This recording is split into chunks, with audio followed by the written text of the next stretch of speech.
Look at this incredible view that we have here. This is above our little villa that we have right now. Sunday morning at the point of recording this, and I am a very, very tired KDH. And I'm going to beat the jet lag today. Today's the day, but I'm going to take you along on a bit of a day in the life here in Bali. First Sunday back for this season, we're going to call it. And if you're new to the channel, my name's Christian Hill. I'm the founder of a coaching program called Ready for Anything. We help high performers, entrepreneurs, execs, anyone in high pressure roles be less stressed, become more connected to themselves, and actually take control of their body and mind. And I'm going to take you a tour around about my villa. You can't see it as I'm not looking at it too closely, but there is a pretty mad amount of bird poo right here, so I need to try and clean it up. It wasn't here on the first day, they must have cleaned it, and then I came up the next day and it looked like a couple of birds had been up here ransacking it. Coming from the UK, we live in a country that is so health and safety, and I just noticed so many things now after being away for so long, like stairs here. Someone looks like they've just tiled these, they've just went pour the concrete, do a zigzag. People can get up and down there because the tiles are like, some of them are like a foot long and then some of them are like 3 inches. I nearly said my head is not working. This is Chateau de KDH. We have a little bedroom. It's a 2-bed villa. We've got a lovely little bedroom in here. I nearly said office space over there, cupboard space over there, and then we've got a little ensuite bathroom here with a lovely little bath, shower, toilet, and then we have a little pool area. Most villas in Bali or gaffs that you have will always come with a pool of this size. And interesting fact, I go in it like once and it's usually right at the beginning of my trip because I'm like, woo, I have a pool. And then I'm like, what am I going to use that for? So it's there, it looks beautiful, it's nice.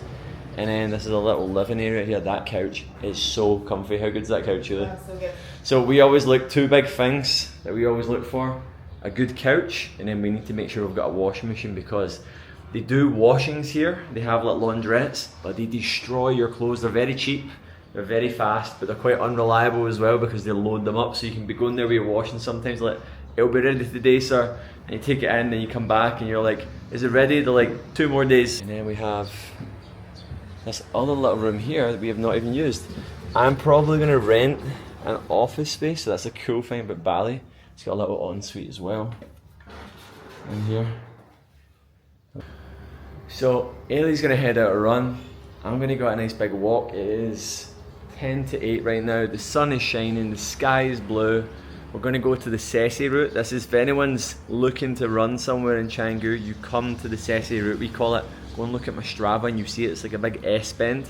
You just run back and forward, all the way out, all the way back is like 10k. So if you're going to hit like a 90-minute easy run like Ailey has today, you just go there. By chance, my coach actually arrived here that I've been working with for the last 3 and a bit months.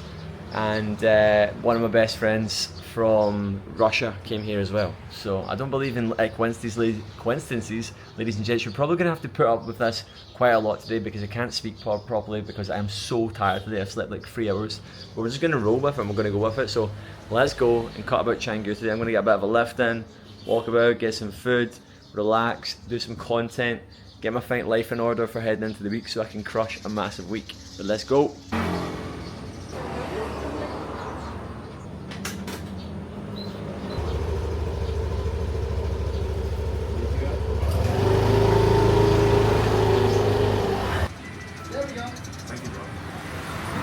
My fiance's running right now, so she's like running out there and back. I'm gonna go a walk. Bro, it was lovely to meet you, man. Everywhere you go here, the coffee is banging. Such a weird little infrastructure. Obviously it's an Indonesian island in the middle of nowhere in Southeast Asia, but somehow it's been absolutely congregated by loads of Westerners and it's got a big Aussie influence, so there's loads of little brunch spots, coffee spots, cool bars, restaurants, and because there's so many people here, it's got such a mad infrastructure, like because the demand's there, but you're kind of like in the middle of like rice fields and stuff. This area that I'm in right now is called Sessy, and it's like outer Canggu. It's actually not classed as Canggu, but people would still class this as Canggu when they're referring to where they are. But this is like, this area that I'm in is what Canggu apparently looked like 10 years ago. If you're in the sort of densely populated Canggu area, which is just over this way, it's just like building, and Canggu is now actually starting to look like Seminyak. So I'm probably, if you're watching this and you've not been to Bali, you're like, these names are irrelevant to me, but Seminyak was the original, the OG area. 2 years I'd say, and this is going to have lots of businesses, lots of gyms, lots of restaurants, lots of bars, lots of villas. There is a lot here right now, but there's still a lot of green here. By the way, see if you ask me for any advice on somewhere, I'm going to give you the best advice. So one of my mates is actually, he should be out here right now actually, Simon, dropped me a message recently and he was like, mate, I'm going to Bali, can you give me a little bit of information about like where to stay, where to go and stuff? I was like, got your back, man. Sent him through pictures with diagrams and drawings explaining things, because this is the thing. See, when I ask anyone anything, right, people will give me like information back, or maybe like, oh, what's it like doing that, or what's that place like, or where can you go there, and people will typically just answer it. I don't just answer it, I'm like AI. Like, I start giving you back loads of things and asking you questions about what you're looking at. So if you're ever looking at any advice for somewhere that I've been and I know about, ask me, because most folk will just answer it and be like, yeah, I go here, it's good. I'm going to tell you where to go, and I'm going to explain to you the actual areas and geography of it so that you understand it and you can have a great trip.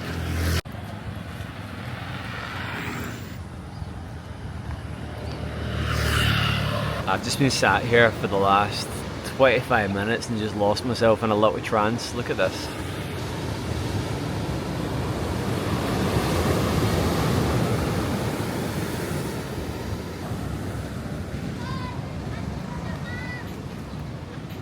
That was like the most zen I've been in weeks.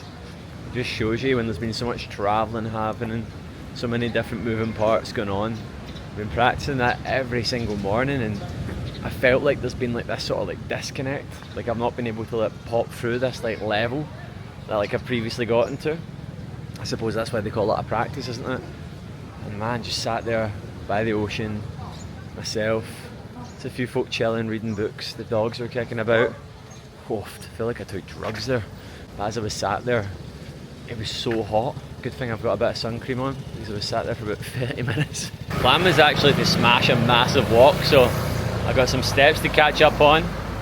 I'm getting lean right now, ladies and gents. I woke up today and I feel like my body's morphed. Still holding and carrying so much inflammation from that flight. Travelling F's you up, it really, really does. I forgot to mention that I'm Aile's waterboy today. Just stopping on a run because it is Redders right now. How long are you in? Got just over under half an hour to go. Under half an hour to go, so just over an hour of running. Can't see because of the sweat lines. We woke up, we planned on waking up at 6 today. It did not happen. I was awake at 20 to 3 in the morning.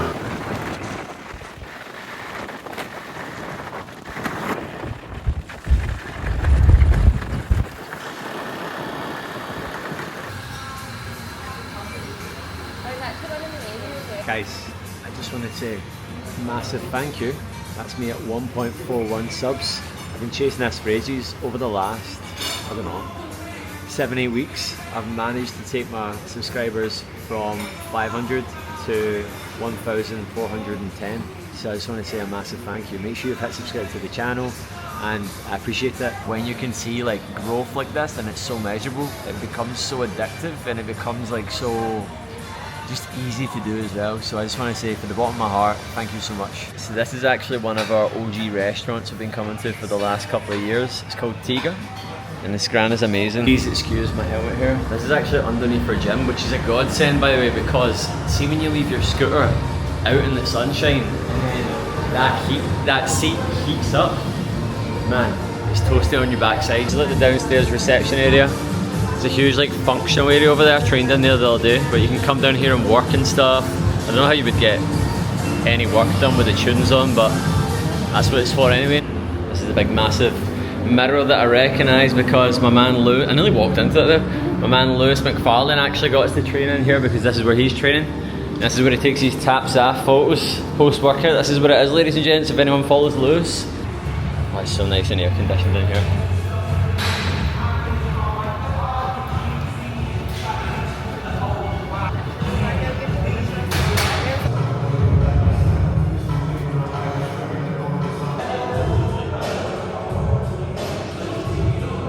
Day one of the new program complete. Nearly just finishing up, and then I'm going to go up to the recovery bit, chill up there. Wait till you see this place, it's so minty at the top of here. The Jack to now.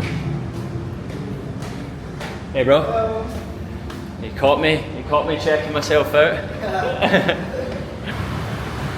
They have this rule called the coconut rule, and buildings aren't meant to go higher than a coconut tree. And then there's just random buildings like this. And I'll show you the view up the top here, because this would be one hell of a coconut tree if that was the case. It's just the recovery bit. Up here's the pool. And here's Canggu. It's not very often that you get a view of Canggu like this. Cold plunge, sauna, hot tub. I was a bit questionable. I was in here last night. I went in the guy's changing room and I was getting changed after the shower. And you can see through the door. Like the door into the guy's changing room just looks out onto its glass. But it's like slightly shaded. I'm like, people can still see in. Canggu, baby. I love here. I love it. I love here. I told you at the start of this, if you're still watching this from the beginning, first and foremost, make sure you've hit subscribe to the channel. But I said at the beginning, I'm going to be making a lot of mistakes in my words, and I've stayed true to my word. I've been doing it all day, it's because I'm tired. This is what Sundays are made of. Check that out, man. Coconut, living untethered.